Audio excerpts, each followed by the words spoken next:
여러분 안녕하십니까? 오늘은 성경 마태복음 제25장 1절 말씀부터 13절 말씀까지 읽겠습니다. 그때의 천국은 마치 등을 들고 신랑을 맞으러 나간 열 처녀와 같다 하리니 그 중에 다섯은 미련하고 다섯은 슬기 있는지라.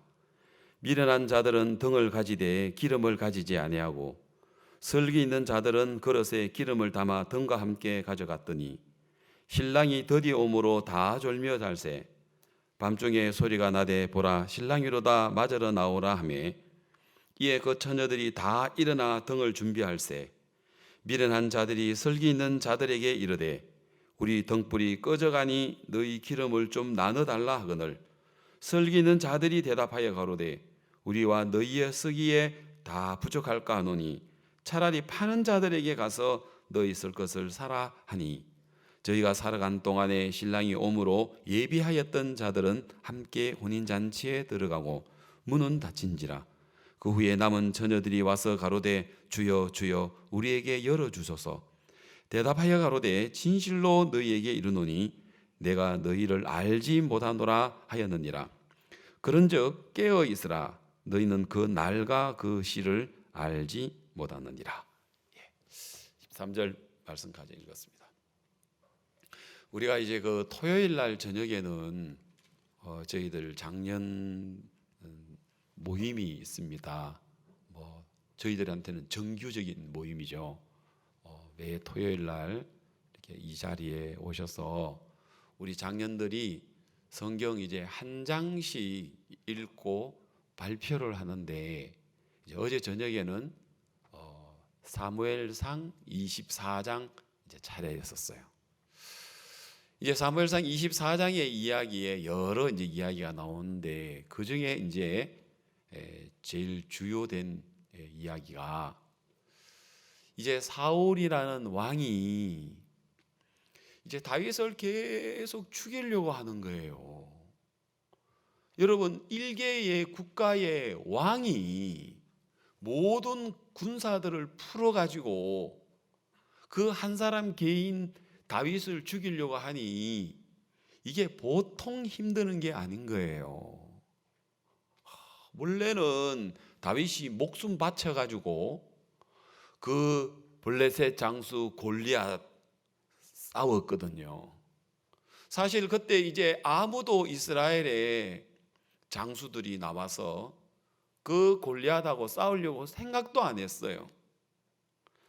그래서 이제 막 두려워 모든 군사들이 다 떨고 있으니까 왕이 여봐라, 저 블레셋 장수 골리앗과 싸울 사람이 없다 말이냐. 만일 저 골리앗과 싸워서 이기는 사람에게는 내 딸을 그에게 주어서 내 사위를 삼겠다. 첫 번째. 그리고 두 번째, 이 나라의 군대의 장관을 시켜주겠다. 이제 국방부 장관이죠. 여러분, 그 옛날 시대의 군인을 그 군대를 관할한다는 것은 보통 왕의 신임이 아니에요. 그 다음 세 번째, 대대로 집안의 세금을 면제해 주겠다. 이거를 이제 세 가지를 내걸어 놓는데도 아무도 블레셋 장수 골리앗과 싸우려고 하는 사람이 없었는데 그 소년 목동 다윗이 그 골리앗이 이스라엘을 저주하고 이스라엘에 사시는 하나님을 저주하는데 다윗이 그 소리를 듣고 아니 저 골리앗 저놈이 지가 키가 크고 힘센 장수라 하더라도 살아계신 하나님을 저주하고 욕을 하는, 그래서 다윗이 물맷돌을 가지고 전쟁에 나가서 여러분 잘 알다시피 이제 물매를 돌려가지고 그 돌을 골리앗의 이마에다가 다 이제 박아가지고 이제 골리앗을 죽이는 이런 기적과 같은, 그래서 이 다윗으로 말미암아 온 이스라엘을 구하고 참 영웅이라는 그런 존재가 되었죠. 그래서 이제 이 사울 왕도 다윗에 대해서 좋게 생각을 했는데 전쟁에 이기고 돌아오는데 여인들이 꽹과리를 치고 여러 가지 악기를 두드리면서 맞이하면서 노래를 불렀는데 사울 왕이 죽인 자는 천천히고 저 다윗이 죽인 자는 만만이로다 하면서 사울 왕보다 다윗을 더 세우는 노래를 불렀단 말입니다.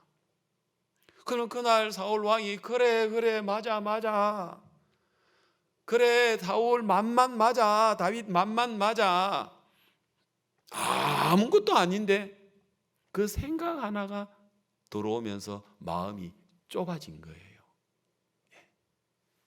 그러면서 계속해서 사단이 이 다윗에 대하여 다윗을 향하여 이 사울 왕의 마음에 불신을 집어넣으니까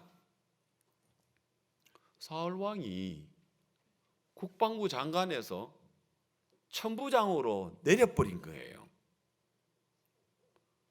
예를 들어 국방부 장관이 우리나라에 보면 국방부 장관은 별 4개, 대장보다도 그 위가 국방부 장관인데 별 4개라고 해봐요, 그 당시에. 그런데 천부장 정도는 그 대령 정도밖에 안 되네요. 무궁화 한 3개 정도밖에 안 돼요. 다윗을 군대의 장관에서 천부장으로 확 내리버린 거예요. 아무 이유 없이 약속을 어긴 거죠. 거기까지는 좋았어요. 근데 자기 딸을 주어가지고 자기 사위를 삼는다고 했거든요. 화장실 가기 전에 마음과 갔다 오고 난 후에 마음 다르다듯이 딸 주기 싫은 거예요. 대학도 요즘 말 하면 대학도 졸업도 안 했죠. 직장도 제대로 없죠. 목동이죠. 나이도 어리죠. 예? 저 어쩌다가 저 골리앗을 죽이가지고 저 딸 주기는 줘야 되는데 사울 왕이 주기 싫은 거라요. 그래서 사울 왕이 깨를 딱 쓰는 거예요. 그래, 내 손으로는 죽이기가 그렇지만 저 다윗을 블레셋 진영에다가 깊숙하게 보내놓고 블레셋 사람에게 칼에 맞아 죽도록 하자. 그래서 뭐라고 했냐면은 네가 내 사위가 되려면 나는 다른 패백 원하지 않는다. 다시 블레셋 사람에게 가서 블레셋 사람을 죽이고 100명의 양피 100개를 이거 참 말하기도 부끄럽습니다만은 나 군인을 죽여가지고 옷을 벗겨가지고 그 있지 않습니까? 생식계 그걸 갖다가 잘라가지고 그걸 100개를 가져오라 한 거예요. 세상에. 말하기도 부끄럽고 이야기 표현하기도 힘드는데 그 블레셋 사람의 남자의 성기의 그 가죽을 갖다가 100개를 가져오면 그걸로 내가 내 사위 삼는 걸로 대신할게 라는 이 이야기는 그걸 받으려고 하는 게 아니라 그 목적을 통해서 다윗을 뭐 하려고? 죽이려고 하는. 사울 왕이요. 머리가 안 돌아가는 거예요. 사람이 마음이 좁아지기 시작하고 사람이 삐치기 시작하면요, 사단이 얼마나 좋아하는지 몰라요. 모든 불신의 제공을 다 해줘요. 그리고 합당한 환경을 만들어버려요. 그리고 그것만 보이도록 만들어요. 그게 불행한 거죠. 절대 볼 수가 없어요. 원망하고 불평하고 불신하고 그런 사람 눈에는요, 사단이요, 원망, 불신, 불평할 조건만 쫙 줘요. 또 반대로 감사하고 행복해하고 즐거워하고 기뻐하는 사람한테는요, 그 기뻐할 수 있는 조건을 또 다 줘요. 이 사울이 마음 하나 딱 다쳐버리니까 이거 말도 안 되는 걸 지금 요구하고 있는 거예요. 그럼 다윗이 어린애도 아닌데 사울 왕이 말을 바꾸는 것, 일구이연은 이부지자라 하는 말이죠. 일구, 한 입에서 두 말 하는 거는 아버지가 둘이다 이 말이에요. 그 욕이죠. 지금 사울 왕이 그러고 있는 거예요. 여러분이 다윗 같으면 어떤 마음 들겠습니까? 충분히 시험들 조건 되죠? 나 왕의 사위 안 해! 그 마음 들어요, 안 들어요? 안 그래도 국방부 장관에서 천부장으로 내려버렸는데 너희끼리 다 참아가. 내가 목숨 바쳐가지고 나라 구했더니 뭐 겨우 내게 돌아온 건 이것밖에 없어? 왕에 대한 불신이 딱 생겨버린 거라. 왕에 대한 신뢰가 떨어져 버린 거라. 여러분 같으면 블레셋 나라에 가가지고 양피 100을 가져와가지고 왕 앞에 해가지고 사위 되고 싶습니까? 솔직히 말해서 안 해! 그죠? 근데 다윗이 뭐라 하는 줄 아세요? 그 이야기 딱 듣거든요. 내가 못 낳고 못 배우고 내가 목동 주제에 내가 뭐 잘난 게 있다고 왕의 사위가 되는 게 그게 그냥 되는 일이냐? 양피 100 가져와가지고 그걸 들여서 왕의 사위가 되는데 그건 가벼운 일이야. 이거 아무것도 아니야. 왕의 사위가, 내 같은 사람이 왕의 사위가 되는 게 그게 그게 쉬운 일이야? 그래. 왕이 그 양피 100개만 가져오면 된단 말이지, 블레셋 사람. 그래. 그래서 성경에 뭐라고 된 줄 알아요? 가기 싫어가지고 나쁜 말로 뒤지는 거라. 그런 게 아니고 성경에 뭐라고 되냐면 만기되지 못하여, 기한이 언제까지 가져오라 하는데 그 기한이 만기되지 못하여 갔어. 주저하지 않고 가서 블레셋 사람을 치고 양피 100을 딱 가지고 오는 거예요. 진짜 이게 다윗의 하나님이 주신 마음이에요. 인간에게는 그런 마음이 사실은 안 됩니다. 그죠? 그래서 그건 다윗의 마음이 아니고 누구의 마음이다? 하나님, 다윗이 하나님과 동행하고 하나님과 마음이 맞으니까 하나님 안에 있는 마음, 겸손한 마음, 겸비한 마음, 근신하는 마음을 다윗 마음 안에다가 넣어주니까 다윗이 옳은 소리, 분명한 소리에 합당한 소리 안 하고 자신을 낮추고 그래 하고 받아들이다라 이 말입니다. 그랬던 이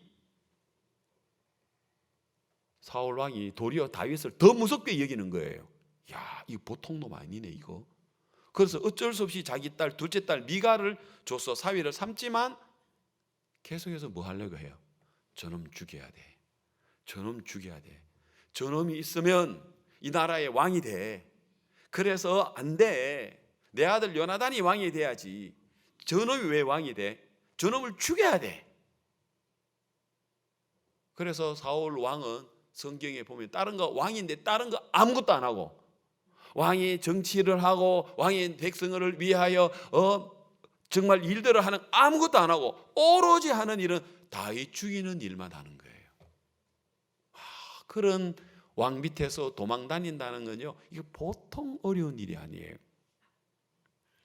그래서 사울 왕은 다윗을 죽이려고 찾고 다윗은 도망을 가고 찾고 도망가고 찾고 도망가는 이런 와중에 어느 날 사울 왕이 어느 동굴 안에 들어가 가지고 거기서 이제 잠을 자는 거예요. 다윗이 보니까 왕이 동굴 안에서 잠을 자고 있는 거예요. 그래서 그 안에 들어갔어요. 그러니까 다윗과 함께하는 몇몇 사람들이 지금 왕을 죽여버립시다. 지금 왕만 죽어버리면 진짜 그야말로 다윗이 왕이 되는데 이보다 더 좋은 기회가 어디 있습니까? 그래서 막 죽이자고 하는 거예요. 여러분 같으면 어떻게 했어요? 어차피 내가 저 사람 안 죽이면 저 사람에게 내가 지금 맞아 죽는데 상황은 그렇잖아요. 그래 안 그래요?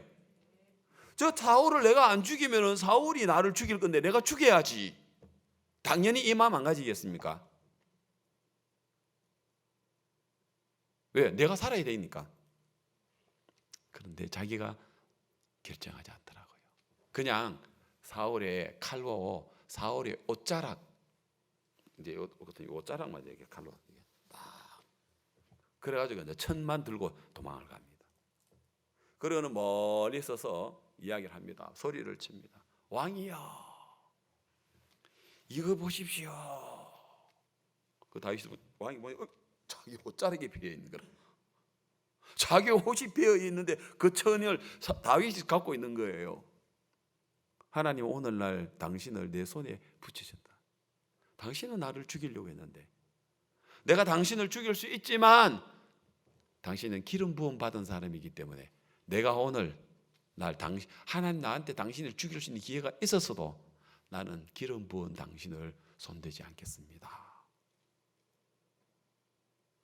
그러니까 그리고 이제 다윗이 그 앞에 큰 절을 하더란 말이에요. 그러니까 이제 이 사울 왕이 내 아들 다윗아, 내가 진짜 잘못했다.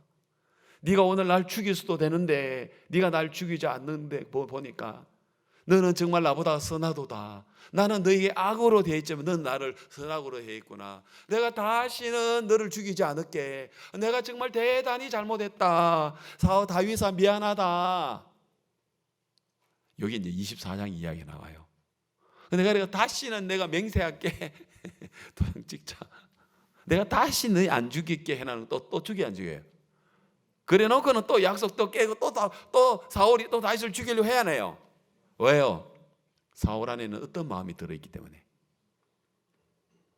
악한 영이 사단이 들어있기 때문에. 그러나 그런 다윗이 그런 사울에 대하여 계속해서 은혜를 베풀고 계속해서 자기 마음으로 안 대하는 것은 다윗의 마음이 아니라 하나님이 주시는 마음이라는 거죠. 여러분 아무리 옳아 보여도 내가 아무리 맞아 보여도 이게 어떤 누구의 마음인가를 생각해 봐야 돼요.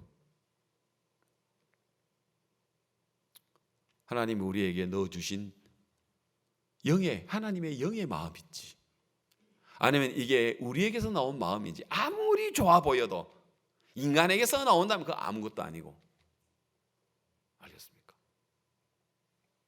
그래서 우리는 성경에 사울과 다윗을 비할 때 하나님의 마음이 가득한 다윗이 말하는 거하고 행동하는 거하고, 반대로 사울의 마음에는 그 인간의 마음, 사단의 마음, 악한 신, 악신이 부리는 악신이, 하나님이 부리신 악신이라 하더라고요. 그 악신이 마음에 들어오면 항상 자기 시각으로 자기 눈으로 결정을 하는 거예요.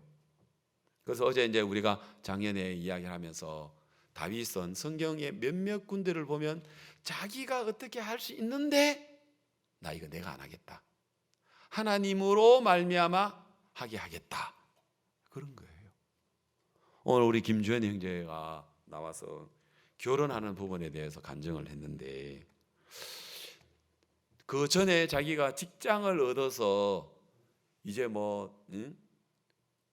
충청도에 한 직장을 얻어서 갔는데 직장은 이제 좋은데 진짜 직장은 좋은데 신앙하기는 나쁜 거예요. 네? 자, 여러분 직장은 좋은데 신앙하기가 안 좋아요. 직장은 조금 떨어져도 신앙하기가 좋으면 어때요? 네? 직장도 좋고 신앙하기도 좋으면 좋겠지만 그런 건 별로 없더라고 보니까. 항상 보면. 그래서 이제 우리 김조현 형제가 직장이 이제 그 목사님 말을 안 듣고 자기가 보기에 좋아 보여서 가보니 과연 직장보다도 내가 신앙을 못하니까 야 이거 내가 결정이 틀렸구나. 그 다음에 이제 내가 결혼하는 부분에 대해서는 이거는 내가 결정하지 말고 진짜 이건 하나님이 결정하는 대로 해야 되겠다 하고 마음의 선을 다 가지고 있습니다. 그래 아까 간장한데 보니까 우리 안우림 자매가 이제 그 서울 지역에서 이제 같이 이제 대학교에 이제 같이 이제 활동하고 했을 때 그때는 그냥 이렇게 알고 있었는데 이번에 이제 우리 양천교회에서 지난 이제 겨울에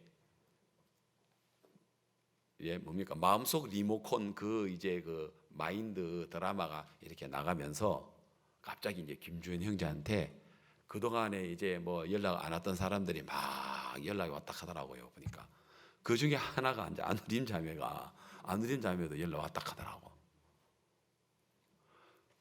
그런데 이 결혼이 어떻게 성사가 되느냐면 우리 이제 그 최남년 목사님이 제주도에서 이제 우리 양천으로 오셨잖아요.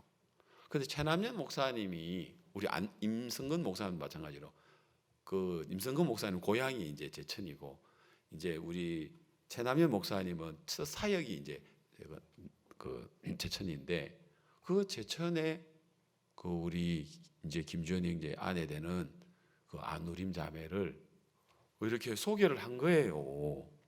어떠냐고.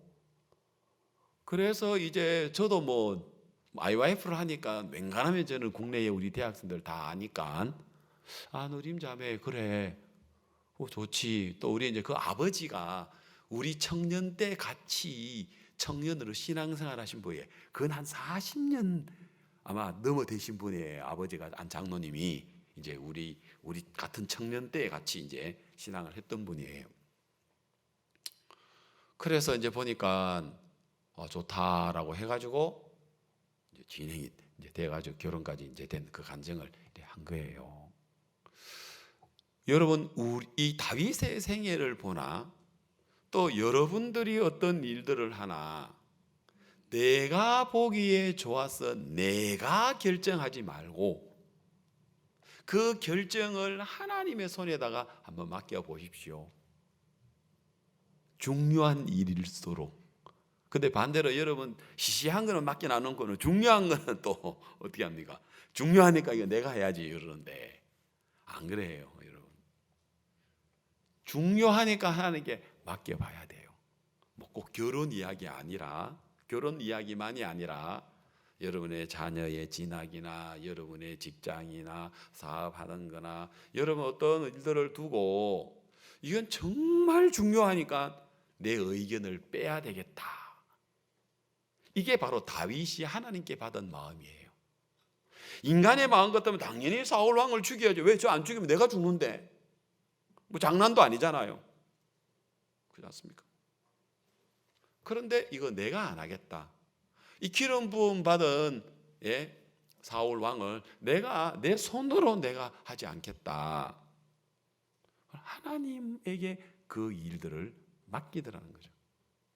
어제 우리가 그 부분에 대한 이야기를 쭉 이렇게 하면서 참 저들의 마음에 큰 교훈이 되었습니다. 여러분, 우리는 하나님을 주인으로 모시고 사는 사람들이기 때문에 정말 중요한 이야기죠. 최근에 이제 제가 마태복음 강해를 지금 계속해서 새벽마다 하다 보니까 마태복음 24장이 온 거예요. 그래 24장에 왔는데 이게 잘 안 넘어가는 거예요. 저도 24장의 이야기를 뭐 마태복음이니까 얼마나 내가 많이 읽었겠습니까? 100번은 더 읽었을 것 같은데. 그런데 마태복음 24장에서 예수님의 제자들이 그 예루살렘의 그 화려하고 아주 그 웅장한 그리고 휘황찬란한 그 당시의 어떤 건축물보다도 뛰어난 헤롯 왕이 46년 동안 걸쳐서, 그것도 완공한 게 아니고 완공은요 60년 걸려서 완공한다 하거든요. 그 헤롯 왕궁을 제자들이 가리키면서 예수님께 보여주면서, 예수님 저 예루살렘 성전을 가리키면서 예수님께 보여주는데 뭐 이야기했겠습니까? 예수님 저 그 예루살렘 성전이 참 대단하고 멋있고 아름답고 웅장하고 휘황찬란하고, 그런데 그 당시에 예루살렘의 모습은 휘황찬란했던 것처럼 예수님 당시에 그 유대인들의 그 신앙의 모습들은 바리새인들이, 대제사장들이, 율법사들이, 서기관들이 마음을 다하고 목숨을 다하고 힘을 다하고 뜻을 다하여 주 너의 하나님을 사랑하고 내 이웃을 내 몸같이 사랑하려고 하는 그 외형적인 신앙의 모습으로 볼 때는 예루살렘 성전만큼 화려했지만 그 예루살렘 성전은 예수님께서 마음 아파하셨거든요. 그 안에 들어가 보니까 소 울음소리, 양 울음소리, 비둘기 푸드덕거리는 소리, 돈 바꾸는 소리. 그래서 예수님께서 노고도로 채찍을 만들어서 다 쫓아내시고, 만민이, 내 아버지 집은 만민이 기도하는 집인데 강도의 굴혈도 삼았다. 이거를 헐었으면 좋겠다. 내가 3일 만에 세울게. 이렇게 이야기하셨거든요. 그날도 또 예수님이 예루살렘 성전을 향하여 제자들이 그렇게 이야기하니까 예수님이 야 멋있다, 화려하다, 참 좋네 이렇게 이야기하는 게 아니고, 저거 돌 위에 돌 하나도 남지 않고 다 무너뜨린 그 성전을 만든 그 돌은 큰 돌 위에 돌이 쌓아가지고 이거는 뭐 어마어마한 진짜 이 성전인데, 예수님은 저게 돌 위에 돌 하나도 남지 않고 다 무너뜨린다. 저렇게 근재하고 화려하고 웅장하고 휘황찬란한 그 성전이 무너진다는 이야기를 했어요. 야, 저게 어떻게 무너질 수 있을까? 저걸 어떻게 무너질 수 있을까? 무너뜨리는 것도 쉬운 일이 아닌데. 그런데 AD 70년에 로마의 티투스라는 그 장군이 로마의 가장 강력한 군대를 이끌고 예루살렘을 침공하게 되었고, 거기에서 유대인에 저항하는 사람들이 밀려서 어디 들어가냐? 예루살렘 성전 안으로 다 들어가 버렸어요. 그래서 거기서 불을 질러 버렸어요. 그래서 그 당시에 수십만 명이 죽었다고 이야기합니다. 그리고 거의 10만 명 가까운 사람들이 로마에 끌려갔다고 이야기를 합니다. 그리고 그 화려하고 웅장했던 그 예루살렘 성전은 예수님 말씀대로 그대로 무너져 버렸다고 합니다. 그리고 AD 70년 그때 이스라엘은 역사 속에서 사라져 버렸습니다. 그리고 1900년 동안 나라 없이 유대인들은 전 세계에 흩어져서, 특히 유럽 쪽으로 흩어져서 그들이 살았죠. 나라를 잃어버렸죠. 그런데 유대인들에게는 시오니즘이라는 사상이 있습니다. 시온이라는 것은요, 그 이스라엘의 그 아브라함으로부터 약속을 받았던 그 가나안 땅을 시온이라고 합니다. 시온. 알겠습니까? 그 시오니즘 사상이라는 것은 뭐냐면은, 유대인들은 지금까지 이제 예수님이 말씀하신 그 이후 AD 70년 이후에 나라 없이 수천 년, 1900년 가까이 나라 없이 지내는 유대인들에게 그 마음 중심에는 시오니즘 사상이 있었습니다. 하나님이 언제라도 우리를 불러 모으면 우리는 하던 일 다 내려놓고 우리는 시온으로 돌아간다. 그래서 자기의 그 유대의 팔레스타인 그 땅에 자기 유대인들이 나라를 건립을 하는, 새로 우리가 모여들어서 그 나라를 다시 되찾는 시오니즘 사상이 있었다 합니다. 그래서 제가 미국에 가서도 이야기 들어보니까 미국에서도 유대인들이 있었는데, 유대인들이 그들은 장사를 어떤 장사를 하냐? 생선 장사나 야채 장사한다는 거죠. 왜? 생선이나 야채는 재고가 없잖아요. 빨리빨리 팔아 넘겨야 되잖아요. 뭐 쌀 장사는 재고가 있을 수 있고, 그죠?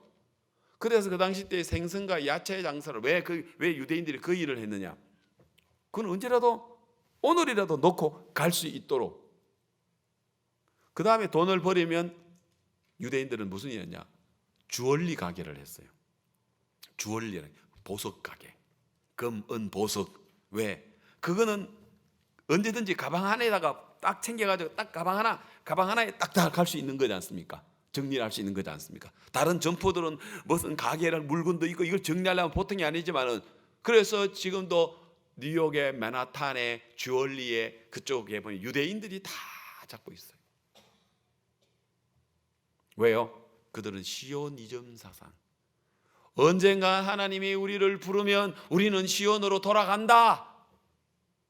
유대인들의 시오니즘 사상처럼 오늘 구원받은 그리스도인들, 성도들의 마음에도 시오니즘, 영적 시오니즘이 있어야 돼요.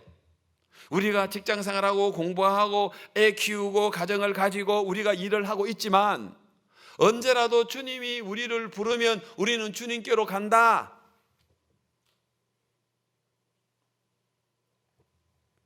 그 마음이 구원받은 그리스도인들에게 있어야 된다는 거죠. 장차 우리 주님이 우리를 부르면 언제라도 우리는 주님으로 맞이할 수 있는 그 마음을 가지고 공부도 하고 직장도 다니고 사업도 하고 가정의 일도 도우고 결혼도 하고, 예? 똑같이 하지만 마음 중심에는 영적인 시오니즘, 예수님 공중에 구름을 타고 오실 때 우리 언제라도 올라간다. 이 땅에 뿌리를 두지 않고 언제라도 우리는 올라갈 수 있다. 그때는 언제인지는 모르지만 항상 깨어서 항상 준비하는 마음으로 가지고 있어야 이게 바로 영적으로 성도들의 시오니즘 사상이라 생각이 들어집니다. 예수님께서 마태복음 24장에 제자들이 물었죠. 예수님, 세상 끝에는, 그리고 예수님 다시 재림하실 그때는 무슨 징조가 있겠습니까? 어떤 일들이 일어나겠습니까? 예수님께서 여러 가지 이야기를 해줍니다. 사랑이 식어진다. 민족과 민족이, 나라가 나라를 전쟁을 한다.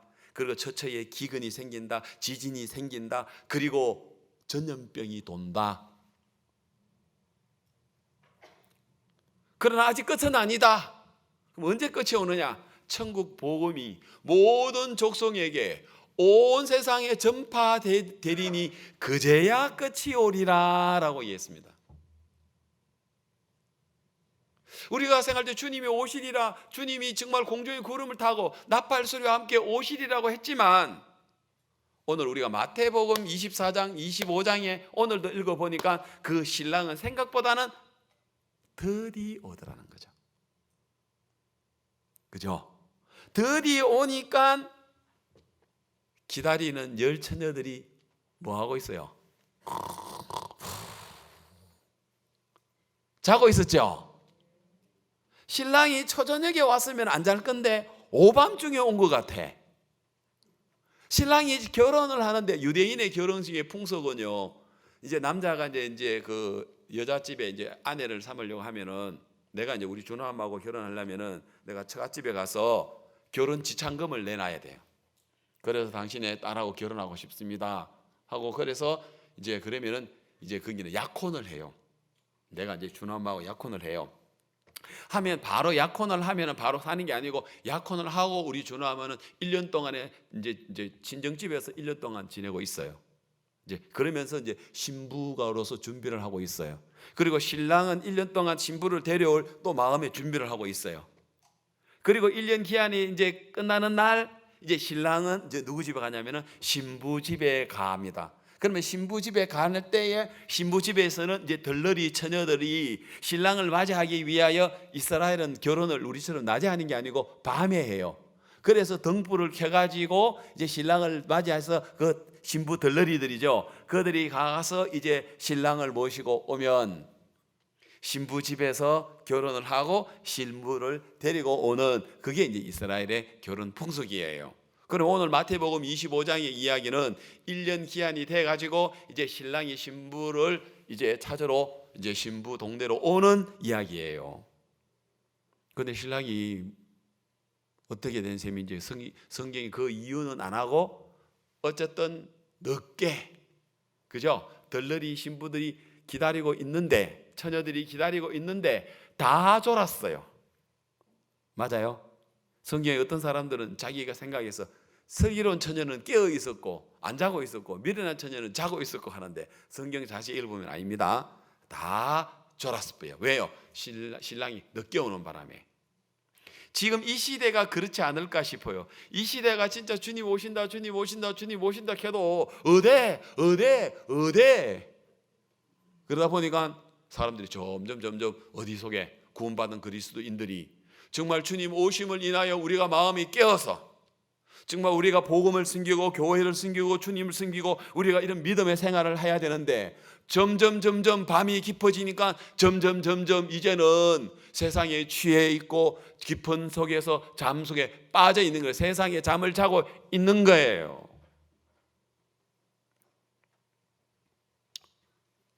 마태복음 24장에서 예수님께서 여러 가지 이야기를 하시면서 그 중에 또 한 가지가 뭐냐면은 무화과 나무의 비유를 배우라. 무화과 나무가 가지가 연하여지고 잎사귀가 생기면 여름이 가까워오는구나 하는 것처럼 이 모든 일들이 되어지는 걸 보면은 인자가 곧 문 앞에 서 있는 거를 생각해라. 문 앞에 이른 줄 알라라고 이렇게 이야기해요. 자, 그래서 무화과 나무는 이스라엘을 이야기하고 있고 무화과 나무가 죽어 있었는데 진짜 예수님이 무화과 나무를 저주한 이야기 있지 않습니까? 그 무화과 나무가 저주를 받아 죽어 있었는 것 같은데 그 죽어 있는 무화과 나무에 가지가 연하여지고 그리고 잎이 생기는 이 의미는 이 이스라엘 백성들이 이 역사 속에 사라졌던 이 이스라엘 나라가 다시 회복한다는 그 의미를 가지고 있는 거예요.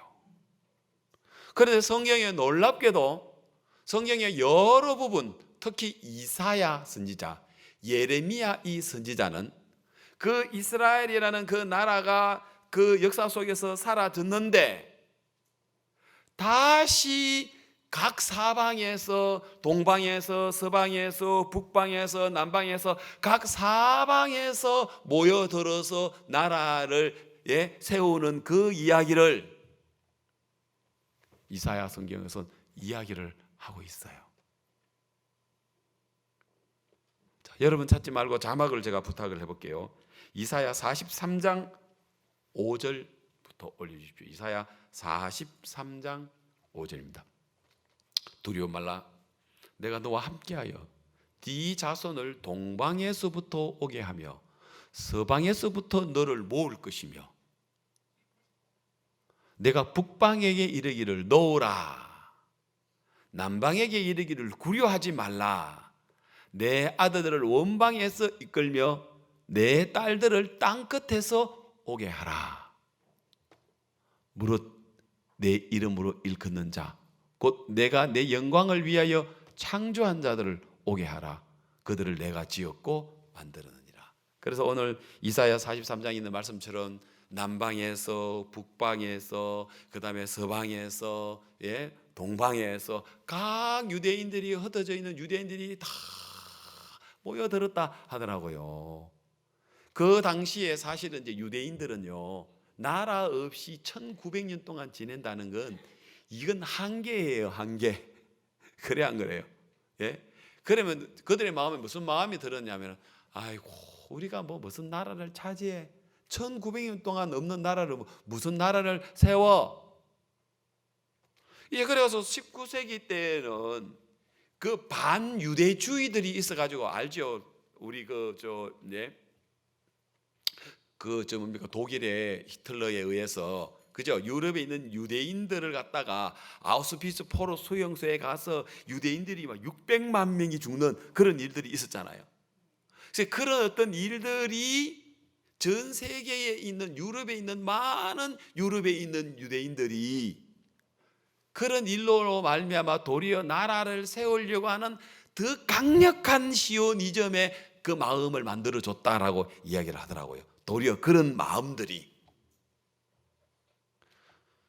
때로는 우리에게 어려움이 있고 때로는 생각지 못했던 사고가 일어나고 병이 들거나 또 아니면 뭐 경제적으로 어려움을 당하거나 자녀의 문제가 있거나 여러분 이거를 문제로 봐지 마십시오. 도리어 이런 것들은 오늘 우리가 하나님과 멀어졌던 우리의 마음을 도리어 하나님과 연결시키도록 하기 위한 하나님 우리에게 주시는 축복된 조건이다라고 이야기할 수 있습니다. 그 면만 보면 저주처럼 보이지만 보옵소서 내게 큰 고통을 다하신 것은 주께서 평안을 주려 하심이라. 맞죠? 보옵소서 내게 큰 고통을 당하신 것은 주께서 내게 평안을 주려 하심이라. 우리가 주님 안에서 당하는 고통은 큰 평안과 연결된다고 믿으십시오. 알겠습니까? 이사야 38장 17절에 나오는 이야기죠. 자, 그래서 유대인들이 우리가 나라를 건설하자.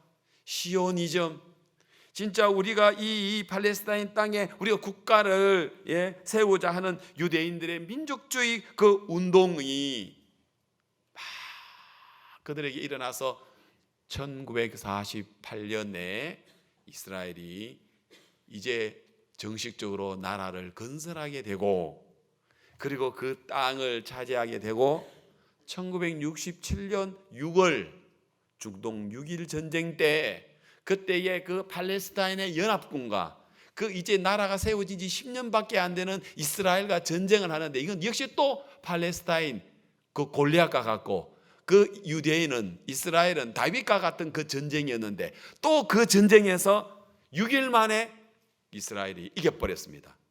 무기나 군인의 수나 어느 뭐로 봐도 이게 팔레스타인의 열 몇 개국의 연합으로 치르는 전쟁인데 이스라엘이 이겨버려요. 기적과 같은 일이 나요. 그래서 나머지 찾지 못했던 예루살렘 그 수도를 다시 찾거든요. 그게 1967년도예요. 그때에 이제 많은 유대인들이 각 나라에서 뭐 육지로 해서 들어오고 배를 타고 들어오고 비행기를 타고 이제 그 나라에 들어와서 이제 이스라엘이라는 그 나라가 세워졌고, 지금은 세계의 중심이 되어져 있는 것을 우리가 볼 수 있지 않습니까? 이 세계의 경제가 미국의 맨하탄에 있는 월스트리트, 월가인데 거기에 월가에 그 잡고 있는 사람이 유대인이 있지 않습니까? 미국을 잡고 있는 게 유대인이란 말입니다. 세계 중심이 되어져 버렸다는 것이죠. 왜요? 그는 약속이 있었기 때문에. 이사야 60장 보니까요. 이사야 60장 4절에 보니까 이사야 60장 4절에 보니까 네 눈을 들어 사면을 보라. 무리가 다 모여 네게 돌아오느니라. 아들들은 원방에서 오겠고 네 딸들은 안기워 올 것이라. 건너서 이제 8절. 자, 저 구름같이 비둘기가 그 보금자리로 날아오는 것 같이 날아오는 자들이 누구뇨? 이렇게 해서 이게 지금 이사야가 2700년 전에 기록했는데 그때 빙기가 있었어요? 없어요. 빙기는 상상도 못 알리잖아요. 근데 성경은 뭐라고 해요? 저 구름같이 비둘기가 그 보금자리로 날아오는 같이 날아오는 자들이 누구뇨? 그 유대인들이 세계 각각에 있는 사람들이 다 비행기를 타고 왔단 말입니다. 놀랍지 않습니까? 그죠? 그 다음에 또 이제 성경에 보니까 예레미야 31장 8절에 보니까 예레미야 31장 8절을 한번 보십시오. 넣어주십시오. 예레미야 31장 8절에 보니까 또 이렇게 되어 있어요. 보라, 내가 그들을 북편 땅에서, 성경에서 이야기하는 북방아, 내 백성을 놓아라 하는 이 북방은요, 러시아입니다. 러시아. 서방은 유럽이고요, 동방은 지금 인도 쪽, 우리 아시아 쪽이고요, 남방은 지금 현재 그 미국, 남미, 아프리카 이쪽인데, 여기서 북편 땅이라는 것은 러시아를 이야기해요. 구소련을 이야기하고 있거든요.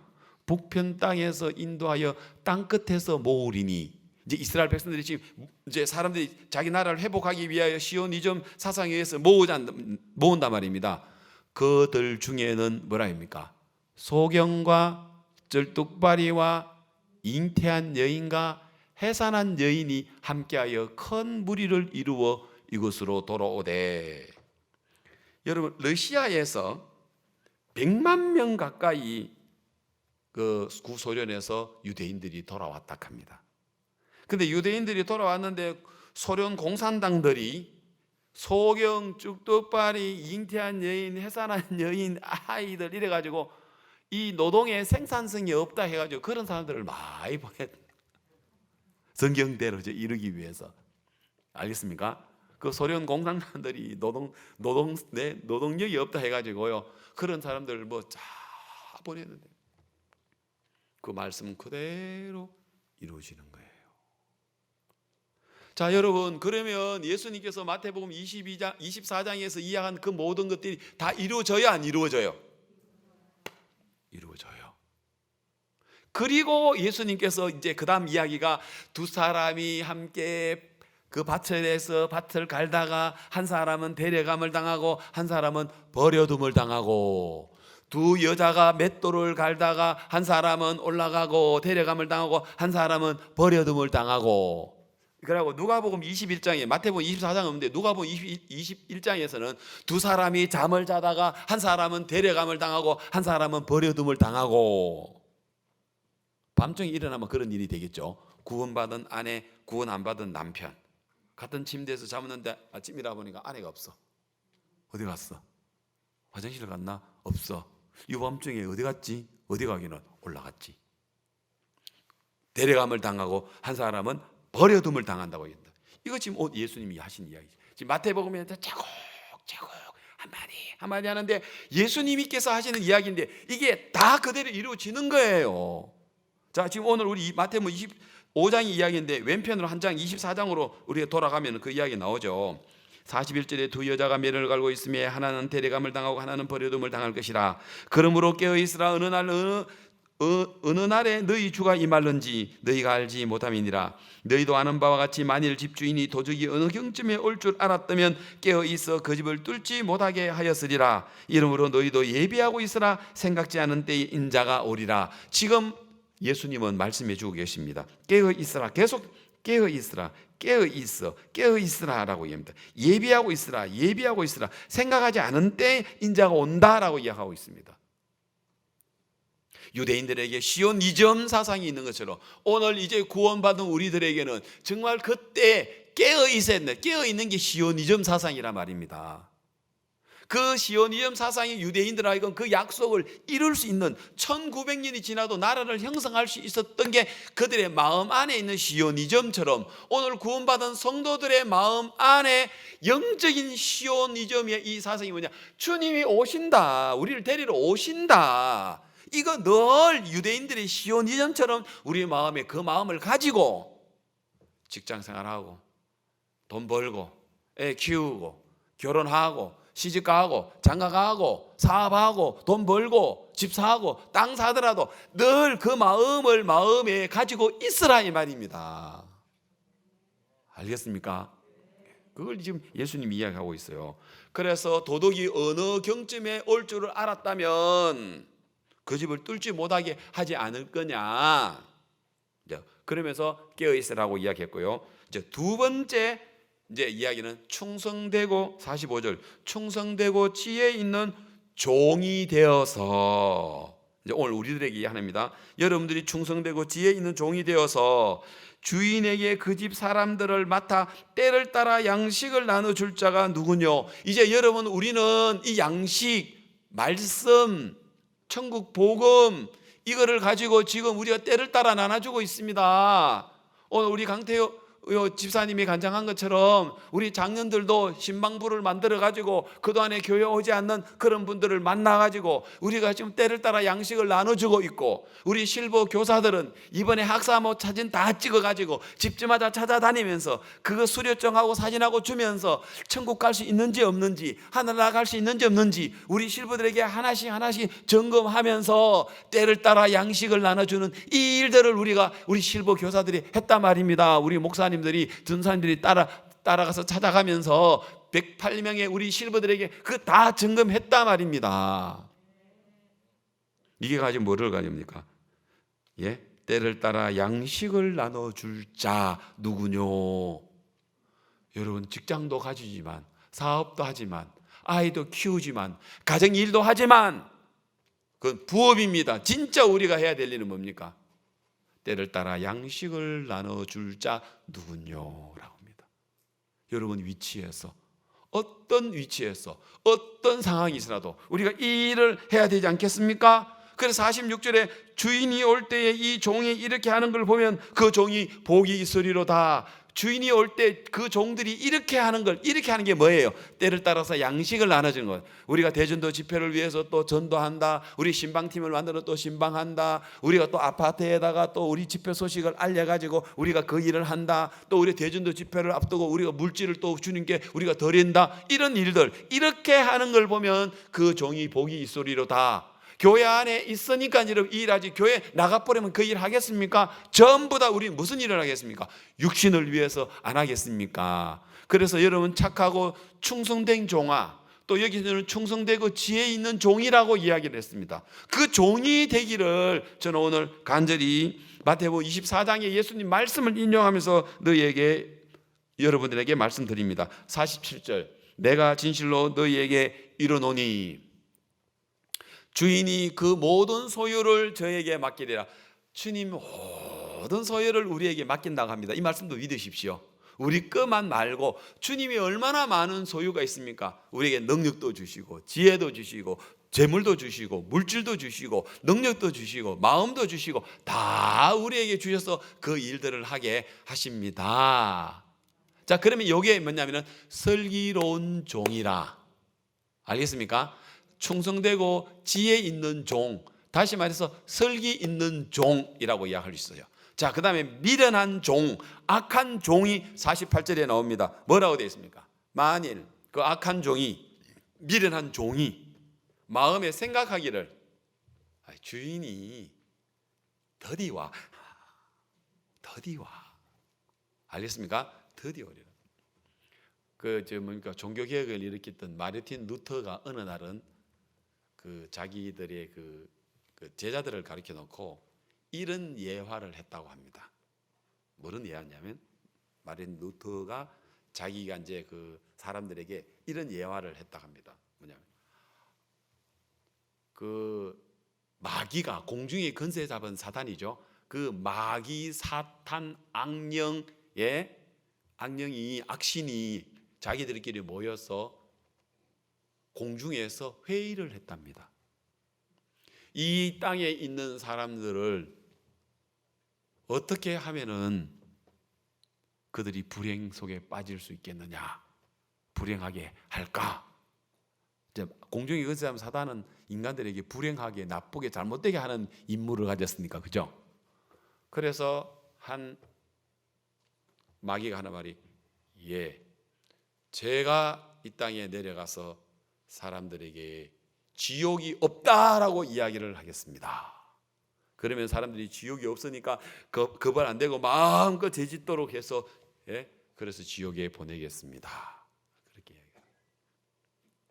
그러니까 그 수법을 써봤지만 그것도 그렇게 많은 사람들을 불행하게 지옥으로 보내지 못하게 하더라는 거예요. 그러니까 또 이제 그 다음 다른 악마가 사람들에게 많은 위협을 주고 고난을 주고 핍박을 하고 무시무시한 박해를 해가지고 그들로 하여금 하나님을 못 믿도록 합시다. 그 박해가 핍박이 무서워서 못 믿도록 하게 합시다. 하니까 또 악마 두목이 그것도 해봤는데 그 그리스도인들은 그 핍박과 박해가 일어나니까 순교를 하면 하나님 앞에 더 영광스럽다고 해서 그래 해봤지만 그걸로도 막을 수가 없더라. 그렇죠?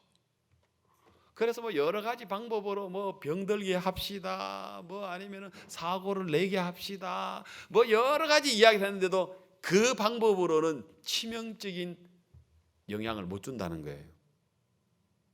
근데 그 한쪽 구석에 있던 악마가 씩 웃으면서 제가 이야기하겠습니다. 내려가서 어떻게? 천천히, 급하지 않으니까 다음에 안 하는 게 아니고 다음에 천천히, 너무 급하게 너무 급하게 일정적으로 하지 말고 천천히 여유를 가지고 천천히 너무 급하게 하지 말고 좀 쉬어가면서 좀 여유 있게 다음에, 안 하는 게 아니고 다음에. 그러니까 다들 박수를 치면서 진짜 좋은 생각. 그거야말로 진짜 그리스도인들을 잠들게 하고 사람들에게 복음을 못 전하게 하게 하겠다. 진짜 그래서 그 마귀가 내려가지고 지금 다 그게 지금 여러분 안 하는 게 아니고 해. 다음에 천천히. 여기 말하면 주인이 더디 오리라. 그러니까 동무들을 때리고 술 친구들로 더불어 먹고 마시고, 예?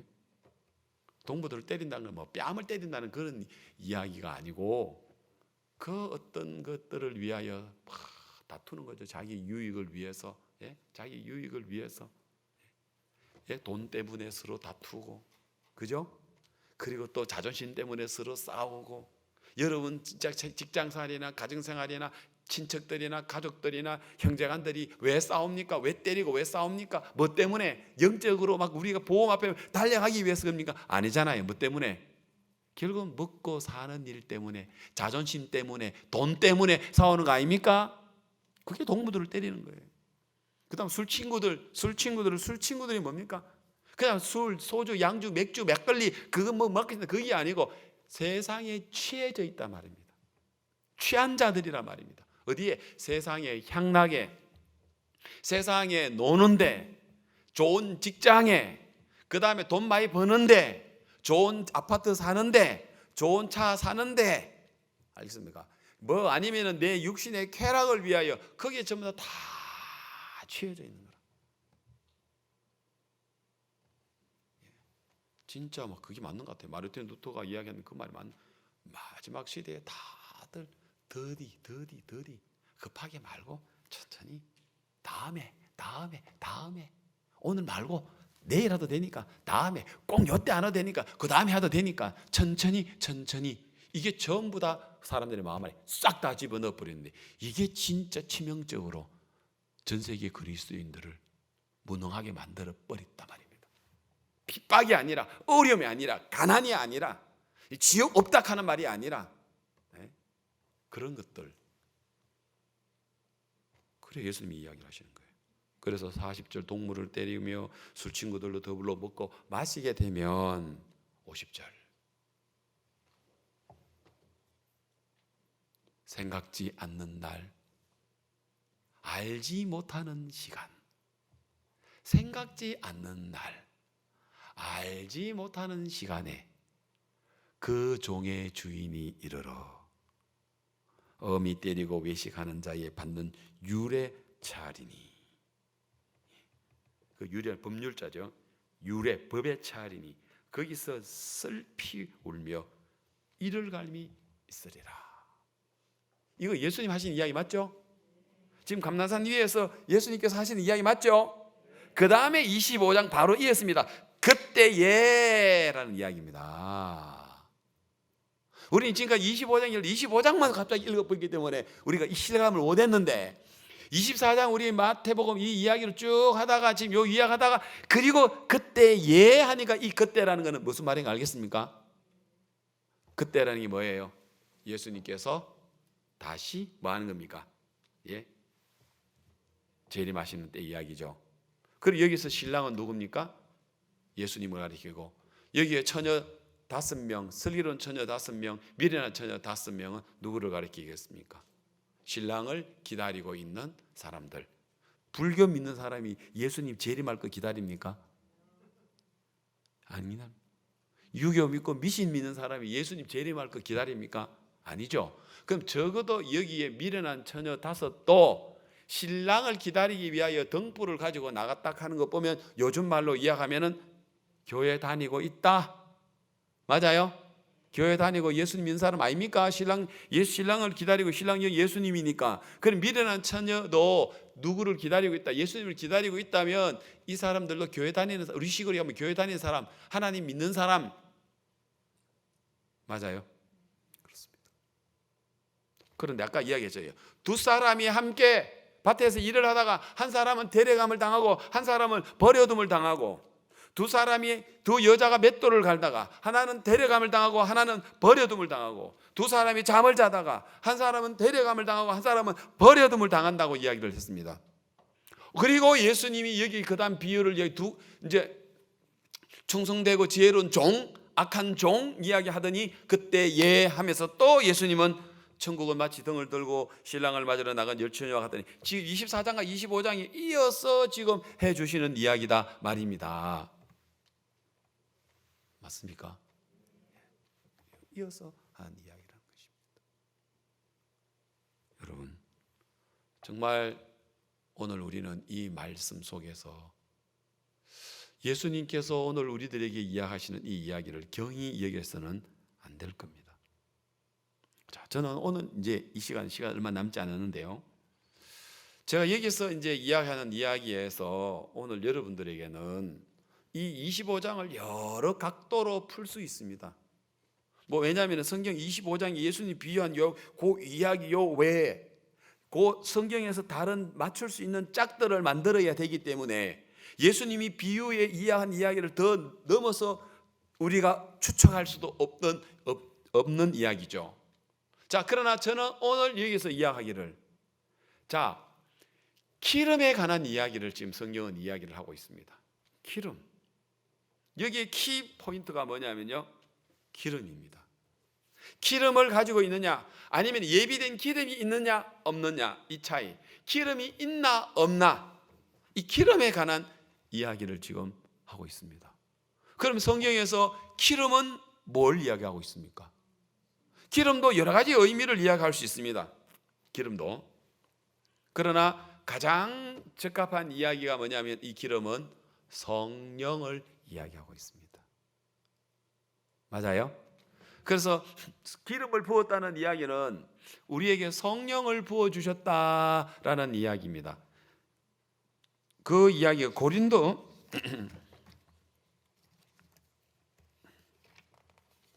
후서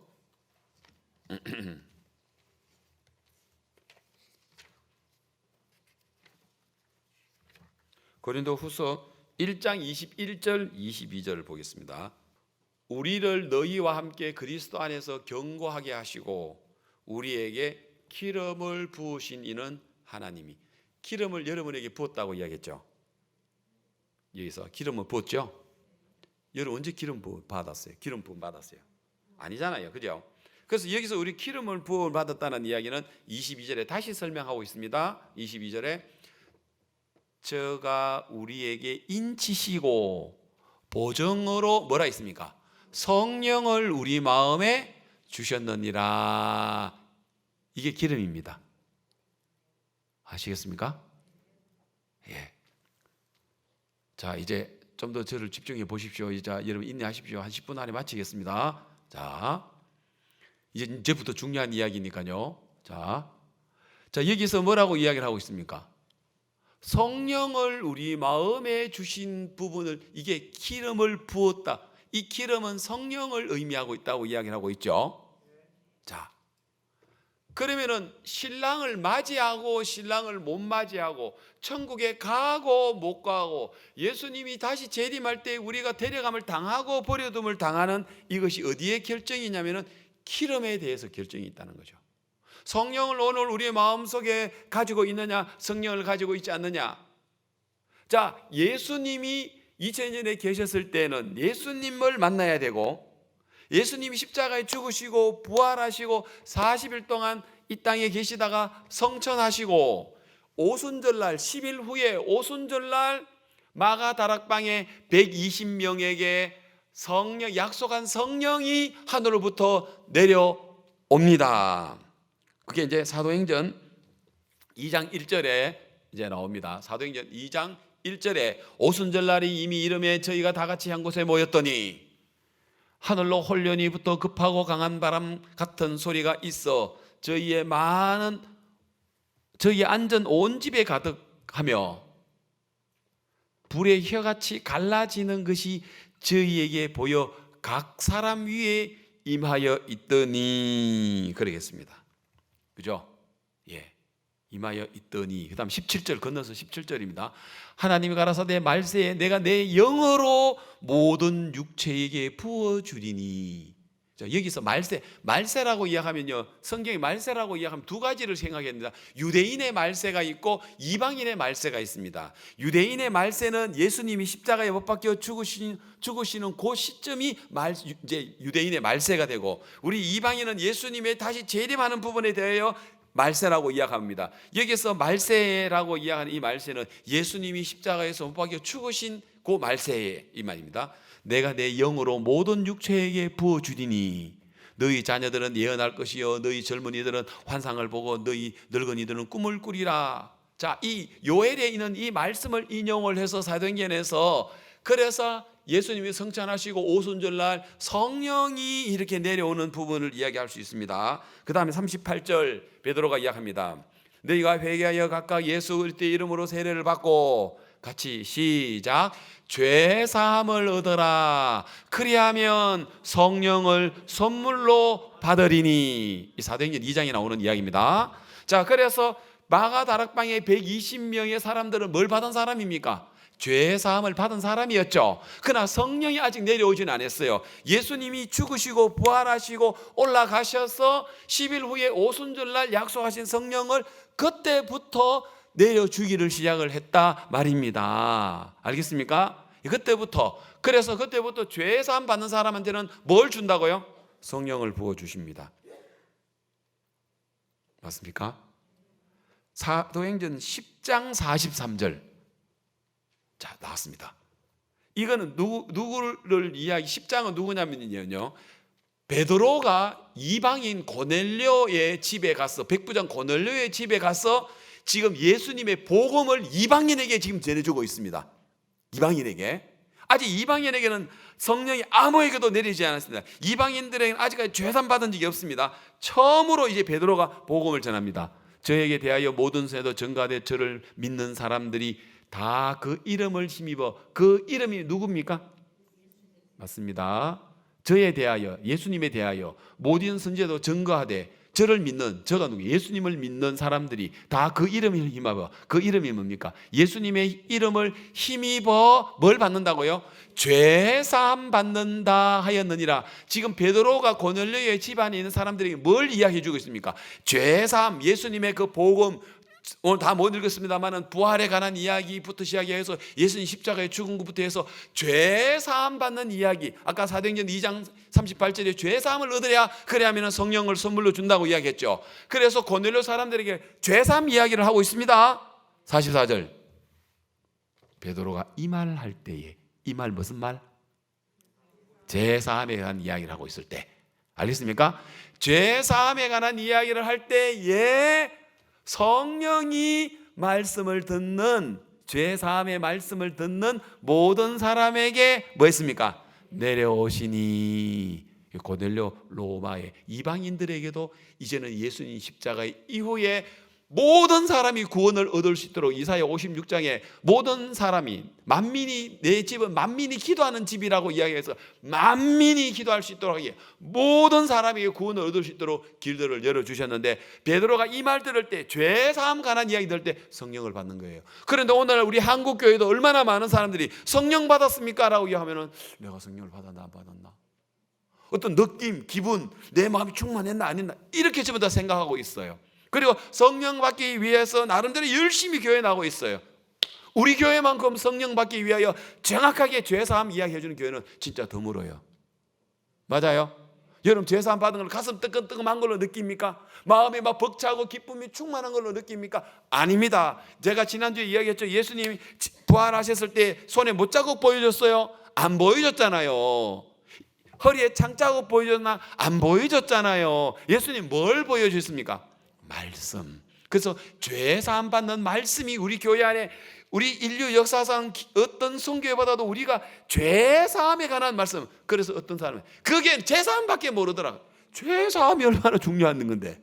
맞아요, 안 맞아요? 예수님 이름, 하나님 이름이 야훼잖아요. 야훼. 예수님 이름이 조슈아고, 우리는 여호와 하나님이라고 하고 예수라고 이야기하지만은, 영어에서는 지저스라고 이야기하지만 이스라엘 나라에서는요 예수아라고 이야기하고 여호와라 안 하고 야훼라고 인답니다. 야훼, 여호와라는 뜻은 뭡니까? 손에 못 박힌 자를 바라라는 뜻이었고, 예수라는 이야기에서는 손에 못 박힌 전능자를 보라라는 뜻이 아니겠습니까? 그러면 하나님 이름도 예수님 이름도 제일 중요한 게 우리에게 십자가에 못 박히는 일이 아닙니까? 십자가에 못 박히, 왜 못 박힙니까? 뭐 때문에? 우리를 뭐 하려고? 죄 사함 주시려고. 다시 말해서 우리에게 예수님의 영을 주시려고, 성령 주시려고. 아멘. 그래서 예수님 십자가에 못 박혀 돌아가셨다, 이렇게 이야기할 수 있겠죠. 아멘. 예, 할 수 있겠습니다. 자, 그 다음에 에베소서 1장 13절.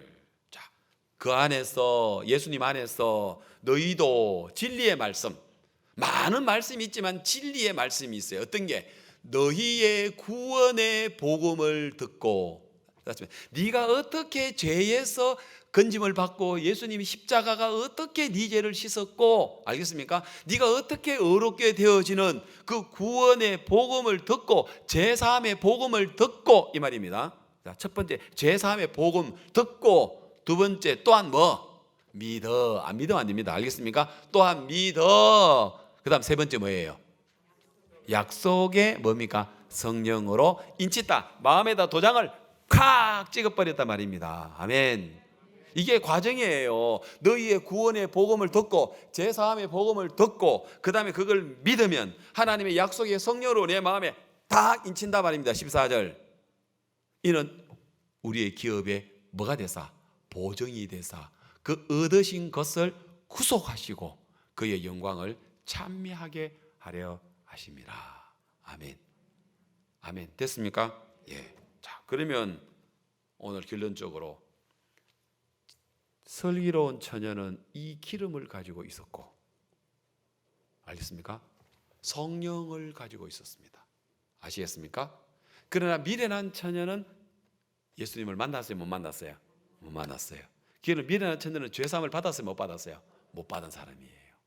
성령이 없는 사람이에요. 알겠습니까? 그러니까 문이 닫혀버려요.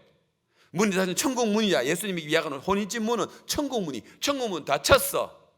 결국은 미련한 처녀는 못 들어와요. 왜 못 들어왔냐? 성령이 없어. 죄사함을 안 받았어.